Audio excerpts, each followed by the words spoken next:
नमस्कार दोस्तों। आज की क्लास में जो हम बात करने वाले हैं वो बात करने वाले हैं हमारी आज की क्लास जो रहेगी एमएस एक्सेल एफिशिएंसी के पार्ट नंबर 4 रहने वाला है। और इस क्लास में हम देखिए सबसे पहले यहाँ से कुछ यहाँ पे पॉइंट डिस्कस करेंगे। सबसे पहले डेटा टैब के अंदर यहाँ से डेटा टूल्स टैब ये ग्रुप दे रखा है, इसकी चर्चा हम करने वाले हैं। देखिए यहाँ पे एक तो दे रखा है टेक्स्ट टू कॉलम। देखिए इसका मीन्स क्या होता है, टेक्स्ट टू कॉलम का मीन्स क्या होता है। जैसे मैंने यहाँ पे जैसे मैंने कहा कि मैंने यहाँ पे लिखा सुनील और यहाँ पे लिखा कुमार और यहाँ लिख दिया सैनी, ये मैंने नेम लिखा यहाँ से। और जैसे मैं यहाँ पे नेम लिखता हूँ और मैं टेक्स्ट टू कॉलम करता हूँ तो इसका मीन्स क्या है, मेरा सिंगल कॉलम का जो टेक्स्ट है स्प्लिट होके मल्टीपल कॉलम्स में हो जाता है। जैसे मैं क्लिक करता हूँ यहाँ से और यहाँ पे ये मैं कुछ भी नहीं करता, फिक्स्ड विड्थ कर रखा है और फिनिश कर देता हूँ, तो ये देखिए ये जो मेरा इस सेल के अंदर जो टेक्स्ट था वो मल्टीपल सेल में मल्टीपल कॉलम में यहाँ पे स्प्लिट हो चुका है। ठीक है, तो ये काम होता है टेक्स्ट टू कॉलम का। ठीक है, किसका होता है, टेक्स्ट टू कॉलम का। यानी मैंने क्या किया, यहाँ पे गया, ये मैंने टाइप कर रखा है इसमें और टाइप करने के बाद टेक्स्ट टू कॉलम और यहाँ पे फिनिश कर देता हूँ। ये क्या होता है, देखिए यहाँ से मल्टीपल कॉलम में स्प्लिट हो चुका है ये। ठीक है, ये काम यहाँ से किया जा सकता है। ठीक है, इसके बाद यहाँ से अगली बात की जाती है, देखिए रिमूव डुप्लीकेट। इसका मीन्स क्या होता है, delete duplicate row from a sheet. यानी अगर आपको डुप्लीकेट रो यहां से डिलीट करनी है उस केस में हम काम में लेते हैं इस वाली कमांड को, रिमूव डुप्लीकेट्स को। देखिए कैसे काम में लेंगे, यहां से मैंने यहां पे गया, सेलेक्ट किया, सेलेक्ट करने के बाद में और मैं गया यहां पे रिमूव डुप्लीकेट और इसके बाद ये देखो यहाँ पे ये सारे कॉलम्स आ गए, बिल्कुल यही कॉलम है। ठीक है, पी आई डी है, पी नेम है, प्राइस है और ब्रांड आईडी है। ठीक है, इसमें क्या मेरा हेडर है, बिल्कुल है, ये हेडर ही है, P I D P name. ठीक है, टिक कर रखा है बिल्कुल। और यहां से मैंने जैसे ओके करता हूं, ध्यान रखना यहाँ पे आप देखोगे, देखिए यहाँ पे जो डबल रो है यानी डुप्लीकेट रो जो है वो कौन सी है, टूथपेस्ट वाली है। देखो P02, ठीक है, टूथपेस्ट 156 B02। यहाँ पे देखो P02 टूथपेस्ट 156 B02, यानी ये रो है ना, ये डबल हो रखी है, मतलब डुप्लीकेट हो रखी है। ठीक है, और जैसे मैं ओके करता हूं यहां से, ओके करते ही ये जो है यहां से ये कह रहा है कि 1 डुप्लीकेट वैल्यू फाउंड हो गई और रिमूव हो चुकी है और इसमें 6 यूनिक वैल्यू हैं। और ठीक है, और ओके कर दिया तो ये मेरी क्या हो चुकी है, डुप्लीकेट रो को मैं हटा चुका हूं इस टेबल में से। ठीक है, तो ये बात हो गई यहां से। इसके बाद आता है डेटा वैलिडेशन का। देखिए डेटा वैलिडेशन की बात की जाती है, किस तरह से हम काम में लेते हैं डेटा वैलिडेशन को। देखिए डेटा वैलिडेशन यहाँ पे जाके हम किसी भी सेल पे लगा सकते हैं।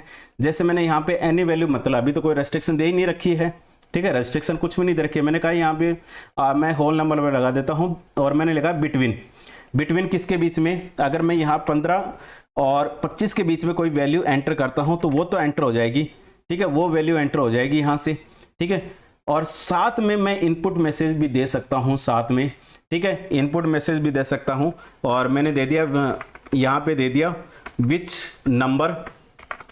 ठीक है, इस तरह से दे दिया मैंने, या कोई भी हमने मैसेज दे दिया और मैंने दे दिया हेलो। ठीक है, ये दे दिया हेलो मैसेज दे दिया।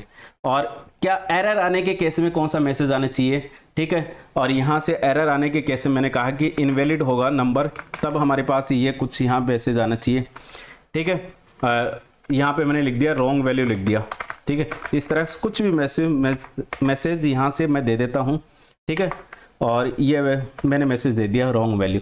ठीक है, स्टॉप हो जाना चाहिए, वार्निंग आनी चाहिए, क्या आना चाहिए, हमने कहा स्टॉप ही हो जाना चाहिए। ठीक है, और ओके कर दिया। आप देखो यहाँ पे इस सेल पे, देखिए इस सेल पे लगाया मैंने, इस सेल पे मैं जाके ये रखता हूँ तो जो भी मैंने मैसेज दिया था, ठीक है, इनपुट मैसेज दिया था, विच नंबर, कौन सा नंबर आप इनपुट करना चाहते हो, हेलो।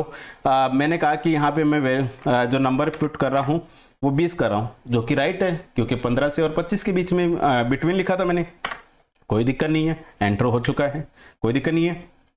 ठीक है, अगर मैं यहाँ पे एंटर करता हूँ, जैसे 14 एंटर करता हूँ और 14 नंबर जो एंटर करने पे मेरे पास क्या आ रहा है, मैसेज दे दिया इनवैलिड। क्यों, रॉन्ग वैल्यू एंटर कर दी, क्योंकि वैल्यू जो एंटर होगी इसके बीच में वो होगी केवल 15 से 25 के बीच में होगी, बिटवीन 15 एंड 25।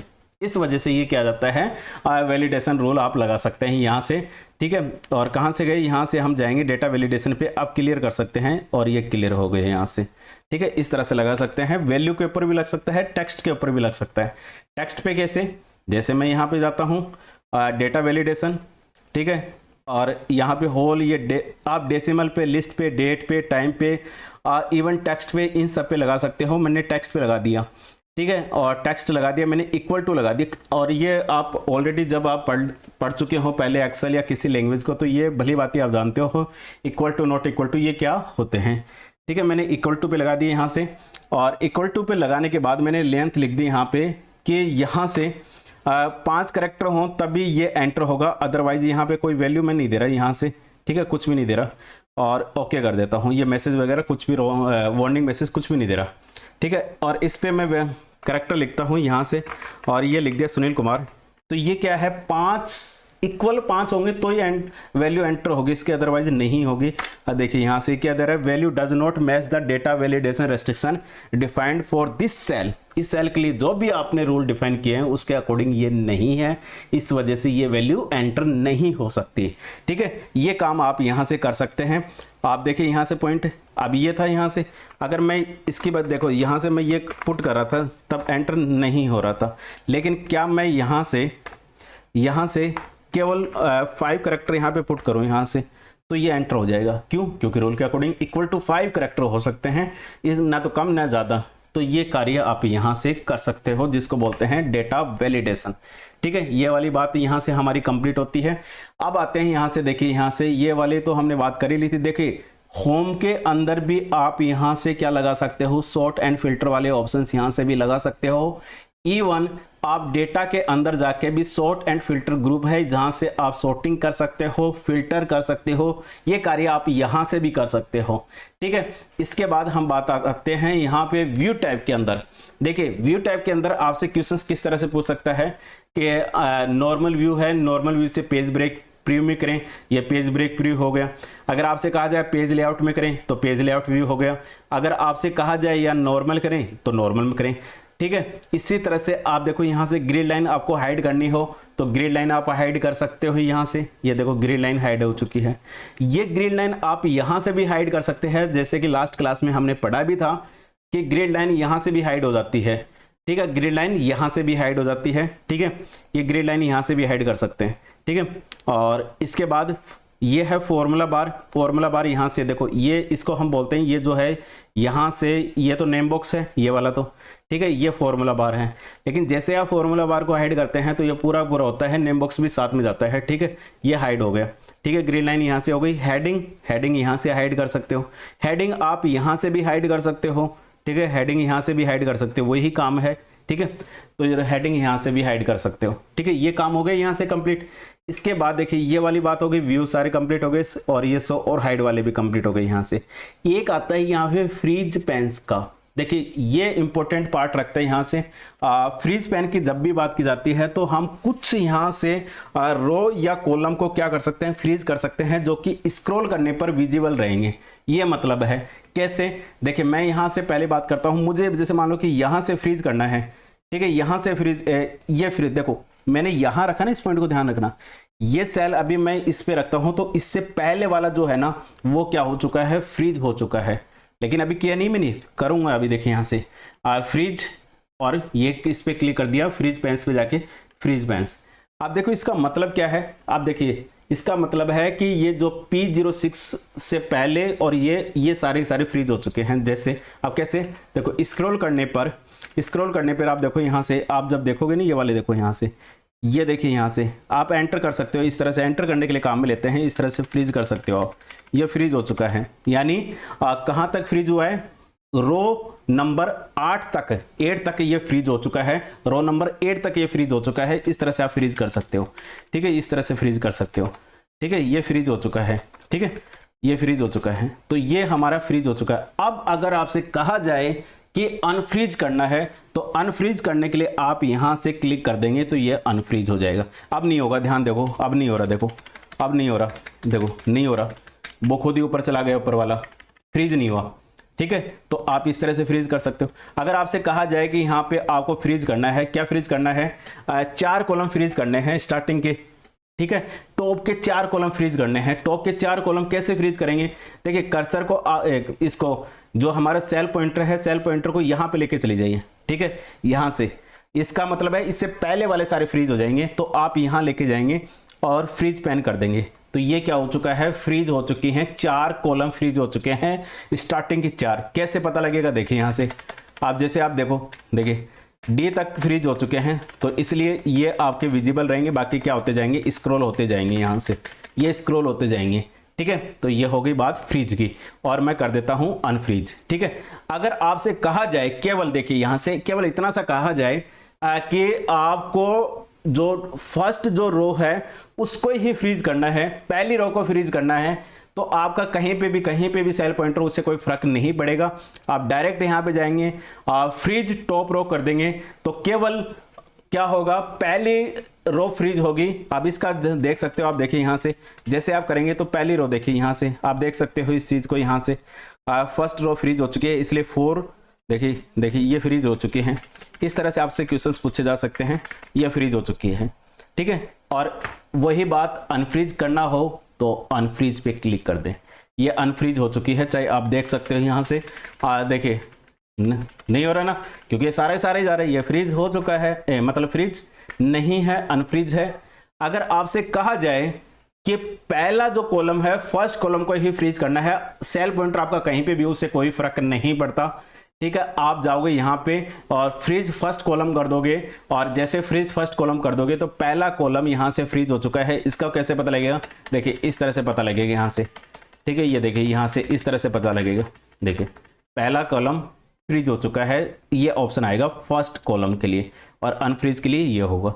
अगर आपसे ऐसे कहा जाए, क्या कहा जाए आपसे कि 2 तो कॉलम फ्रीज करने हैं, ठीक है 2 कॉलम, ठीक है 2 कॉलम फ्रीज करने हैं, और रो जो फ्रीज करनी है 5 रो फ्रीज करनी है, तो कहां पे रखोगे सेल पॉइंटर को, देखिए सेल पॉइंटर कहां रखोगे, मैंने कहा कि 2 कॉलम। ठीक है, बात को समझना, मैंने क्या कहा, 2 कॉलम और 5 रो को फ्रीज करना है। ठीक है, तो आप यहां रखोगे सेल पॉइंटर को, ठीक है सेल पॉइंटर को यहां रखोगे, ठीक है यहां रखोगे, ध्यान रखना 2 कॉलम करना है, तो 1 2 हो गए ना, देखो 1 2, और रो कितनी 1 2 3 4 5। ठीक है, और छठे पे ये रखना ही आपको यहां से, और इस पे जाएंगे और फ्रीज बैन कर देंगे, और देखिए आप देख सकते हो यहां से कि 2 कॉलम यहां से फ्रीज हो चुके हैं, 2 कॉलम फ्रीज हो चुके हैं, देखिए ये 2 कॉलम फ्रीज हो चुके हैं, रो आप देख सकते हो 5 रो फ्रीज हो सकती हैं, देखिए। तो ये ध्यान रखने वाली बात है, इंपॉर्टेंट पॉइंट है, यहां से किसी तरह से क्वेश्चन पूछे आपको ये पता होना चाहिए किस तरह से हम फ्रीज करते हैं, बाकायदा आप प्रैक्टिस करेंगे इसकी, और कैसे फ्रीज होता है, क्योंकि एग्जाम में क्या है कि आपका ये जो हम कहें बात को, इसको ये फ्रीज वाला जो है ऑप्शन, जैसे आपने कहा कि 1 फ्रीज करना है 2 फ्रीज करना है, तो आपको ये पता होना रखना कहाँ है इसको। ठीक है, ये पॉइंट आपको पता होना चाहिए। ठीक है, तो आज के क्लास में हमने ये वाली बात की, आप इसके रिगार्डिंग कुछ क्वेश्चंस की भी हम चर्चा यहां से कर लेते हैं। ठीक है, और पहला क्वेश्चन हमारे सामने, और क्वेश्चंस क्या दे रखा है, और क्वेश्चन दे रखा है आपको change workbook view from normal view to page layout view में चेंज करना है, और ये जो ऑप्शन मिलेगा देखो नॉर्मल में तो है, किस में करना है, पेज लेआउट में, और ये हमने कहा इस पे क्लिक कर दिया, ये हो गया पेज लेआउट व्यू। ठीक है, कौन सा हो गया, पेज लेआउट व्यू हो गया। ठीक है, ये पेज लेआउट व्यू हो गया। इसके बाद यहां से अगला जो बात आती है नेक्स्ट क्वेश्चंस, और नेक्स्ट क्वेश्चंस है आपको फॉर्मेटिंग कॉपी करनी है सेल A2 की I2 में करनी है, तो यहां पे जाएंगे, देखिए यहां से जाएंगे, और फॉर्मेट पेंटर आपको कहां मिलता है, होम टैब के क्लिपबोर्ड ग्रुप में, ये रहा फॉर्मेट पेंटर। ठीक है, और यहां से आप क्लिक कर दीजिए, ठीक है कौन सी, A2। ठीक है, और किस में जाके करने हैं पेस्ट, I2 में करना है। I2 कौन सी है, I2 ये रहा। ठीक है, I2 ये रहा, इस पे जाके क्या कर दो, क्लिक कर दो, देखिए ये हो गया सेकंड क्वेश्चन कंप्लीट। ठीक है, इसके बाद थर्ड क्वेश्चन पे चलते हैं, और थर्ड क्वेश्चन है यहाँ पे sort the brand data table by turn over. यहाँ पे सॉर्टिंग करनी है, और कौन से पे कॉलम पे करनी है, टर्न ओवर पे, और कैसे करनी है, डिसेंडिंग ऑर्डर में करनी है। देखिए ये डिसेंडिंग ऑर्डर में करनी है, तो कैसे करेंगे। ठीक है, मैं एक बार के लिए यहाँ से व्यू पे जाके वापस कर देता हूँ इसको नॉर्मल पे, ताकि ये पास में आ जाए। ठीक है, और कैसे करनी है, तो आप देखिए यहाँ से आप यहाँ पे जाएंगे, सेलेक्ट करेंगे इसको। ठीक है, सेलेक्ट करने के बाद में डेटा पे चले जाए चाहे होम टैब पे चले जाइए, दोनों जगह आपको अवेलेबल होता है, दोनों जगह मिलेंगे। ठीक है, डेटा पे भी और यहाँ से भी, कहीं से भी आप कर लीजिए, और इस पे गए, ठीक है सॉर्टिंग पे गए, और यहाँ से ये हमने सेलेक्ट कर रखा है, और किसके अकॉर्डिंग, देखिए किसके अकॉर्डिंग यहाँ से लिखा हुआ है कि डेटा टेबल के अंदर कौन सा कॉलम है, टर्न ओवर कॉलम है। ठीक है, ये टर्न ओवर कॉलम हो गया। सेल वैल्यू बिल्कुल सेल वैल्यू, और कैसे करनी है, डिसेंडिंग करनी है। डिसेंडिंग हमेशा बड़े से छोटे की तरफ करनी है, बड़े से छोटे की तरफ। तो बड़े से छोटे का मतलब पहले बड़े बड़े नंबर आएंगे फिर छोटे छोटे नंबर आएंगे, ठीक है। तो यहां से लार्जेस्ट टू स्मॉलेस्ट कर देंगे और ओके कर देंगे। देखिए ये हमारा हो गया डिसेंडिंग ऑर्डर में। यहाँ से देखिए ये सारे हो गए, देखिए 5.4, फिर 4.3, 3.2, 2.9, 2.6, 1.4, और इसके अकॉर्डिंग ये भी देखिए ये भी चेंज हुआ, होना भी चाहिए, ठीक है। ऐसा नहीं कि ये चेंज नहीं हो, आप केवल इसको चेंज कर दो, क्योंकि यहाँ पे लिखा है इसने कि ब्रांड डेटा टेबल की बात की इसने, तो सबकी बात की है, यह ध्यान रखने वाली बात है, ठीक है। एक तरीका आप ऐसे भी यूज कर सकते हो, ठीक है। ये तरीका देखो कैसा गया मैंने, यहाँ पे से मैं डेटा में गया और यहाँ से गया, ठीक है। क्या किया मैंने, यहाँ से ये सेलेक्ट करेगा, ध्यान देना यहाँ से एक पॉइंट कि मैंने यहाँ पे इसमें जब सेलेक्ट किया है तो BID टर्नओवर को भी मैंने सेलेक्ट करा है, इसलिए मैंने यहाँ पे टिक मार्क किया है। अगर मैं इसको टिक मार्क, अगर इसको इतना सेलेक्ट करता हूँ, ध्यान रखना, इतना सा सेलेक्ट करता हूँ, इतना सा, ठीक है, ये केवल ये वाला पार्ट मैंने सेलेक्ट किया और यहाँ से जाता हूँ, तो मुझे ये माई डेटा हैज हेडर वाला हटाना पड़ेगा, क्योंकि मेरी जो हेडर है ना टर्नओवर BID, ये मैंने हटा दी यहाँ से, ठीक है। ये हटाने की वजह से यहाँ से देखो कॉलम I और J इस तरह से आ रहा है, ठीक है। तो ये पॉइंट याद रखना आप ना, जब भी ऐसा हो तो आप ना इसको यहाँ तक सेलेक्ट करो, यहाँ से इन दोनों को हेडर के साथ सेलेक्ट करो इनको, ठीक है। हेडर के साथ सेलेक्ट करोगे तो आसानी से ये यहाँ पे आ जाएंगे टर्नओवर, ठीक है। सेल वैल्यू है यहाँ से लार्जेस्ट टू स्मॉलेस्ट, ठीक है। ये इस तरह से ज़्यादा ठीक रहेगा, ठीक है। हेडर को भी आप सेलेक्ट करेंगे, ठीक है। अब दूसरा पॉइंट यहाँ से आता है, मैं ऐसे भी कर सकता हूँ यहाँ से, ठीक है, ऐसे भी कर सकता हूँ। केवल मैंने इसको देखो इतना सा मैंने सेलेक्ट किया है, कहाँ से, J3 से लेकर J8 तक किया मैंने सेलेक्ट यहाँ पे, ठीक है, 3 से लेकर 8 तक, और यहाँ पे गया और ये रहा देखो Z2A, ठीक है, लार्जेस्ट टू स्मॉलेस्ट, इस पे जाऊँगा और ये पूछेगा यहाँ से, देखिए देखिए ये वाली बात पूछेगा, एक्सपेंड द सिलेक्शन, ठीक है, ये आपको करना है, ठीक है। इसका मतलब है कि ये भी चेंज हो जाएगा, देखिए ध्यान देना, इसको पहले तो मैं ये वाला ऊपर वाला करके आपको यहाँ पे रखता हूँ, देखिए ये इसके अकॉर्डिंग चेंज हुआ कि नहीं हुआ, देखो B05, B03 इसके अकॉर्डिंग हो गया।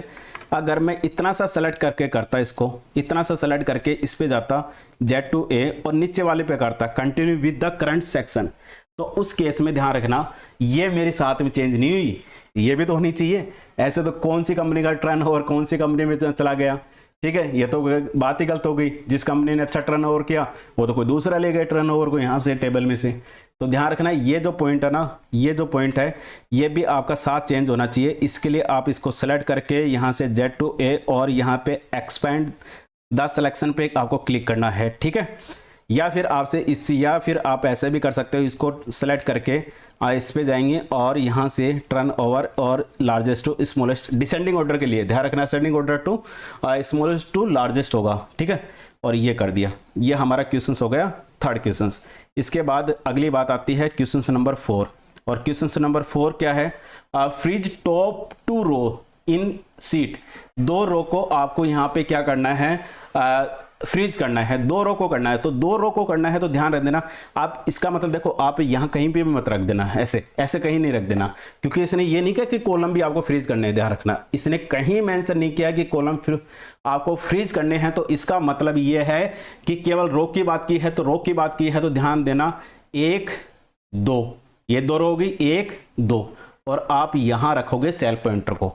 ध्यान रखना आप ये कहो कि मैं तो यहाँ रख दूं सर, बात तो ये कि 1 और 2, ना ना ना ना, इस केस में तो ये ई तक भी फ्रीज कर रहा है ना कॉलम को, क्वेश्चन गलत हो जाएगा यहाँ पे। ध्यान रखना केवल रो की बात की है तो यहाँ से 1 और 2 तो आप यहाँ रखोगे, ठीक है, यहाँ रखोगे। मैंने ये बात आपको पहले ही प्रैक्टिस वाले सेशन में करवा चुका है, मतलब इससे पहले जस्ट ये मैं करवा चुका है, इसलिए आप ध्यान रखना यहाँ रखोगे और फ्रिज पे जाएंगे और फ्रिज मिलेगा व्यू के अंदर, और व्यू के अंदर यहाँ पे फ्रिज पेंस कर देंगे। ध्यान रखना टॉप रो की बात नहीं की, एक ही रो की होती है टॉप रो का मतलब एक ही रो ऊपर की स्टार्टिंग 1 रो, ठीक है, और फ्रिज पेंस कर दिया यहाँ से, ये फ्रिज हो गया। अब वहाँ पे एग्जाम में आपको ये नहीं करना कि ऐसे इनको करो कि हो रहा कि नहीं हो रहा, ना ना ना ना, आप डायरेक्ट अप्लाई कर दोगे हो जाएगा डायरेक्ट। यहाँ पे लाइन भी खिंच जाती है, ध्यान देना ये लाइन भी खिंच जाती है बीच बीच, देखिए ये लाइन आ रही है ना 2 रो की, ठीक है, तो ये ध्यान रखने वाली बात हो गई।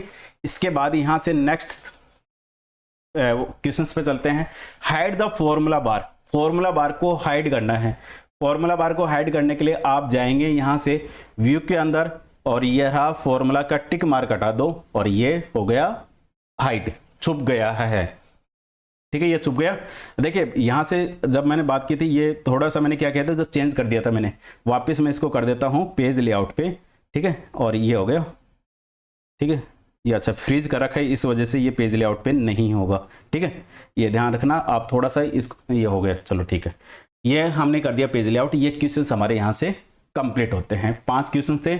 अब देखिए जो नेक्स्ट हमारी जो क्लासेस रहेंगी, उस क्लासेस में देखो हम मेन पॉइंट डिस्कस करेंगे, जो कि फॉर्मूलाज की बात करेंगे, और जो हमारी जो एफिशिएंसी को लेकर जो भी फॉर्मूला आपके आते हैं, उन फॉर्मूला को हम विस्तार से बात करेंगे, इन डिटेल बात करेंगे। ठीक है, नेक्स्ट क्लासेस के अंदर। अब तक हमने यहाँ पे छोटी छोटी जानकारियों को सभी को हमने यहाँ पे साथ रखा है। ठीक है, तो नेक्स्ट क्लास में हम बात करेंगे फॉर्मूलाज। ठीक है, और उससे पहले जितने भी स्टूडेंट न्यू हैं चैनल पे, तो चैनल को सब्सक्राइब करें और बेल आइकन को प्रेस करें, ताकि नोटिफिकेशन जब भी हो, अपलोड हो वीडियो, और उसका नोटिफिकेशन आपको मिल सके। ठीक है, और वीडियो पसंद आ रहा है तो वीडियो को लाइक कर दें। ठीक है, और अच्छा लग रहा है तो कमेंट जरूर करें, ताकि बताएं कि वीडियो आपको किस लेवल का अच्छा लग रहा है, कंटेंट पसंद आ रहा है, ताकि हमें मोटिवेशन मिल सके आगे नेक्स्ट वीडियो और अच्छे से बना पाएं। ठीक है, तो मिलेंगे नेक्स्ट वीडियो में, तब तक के लिए take care, thank you so much.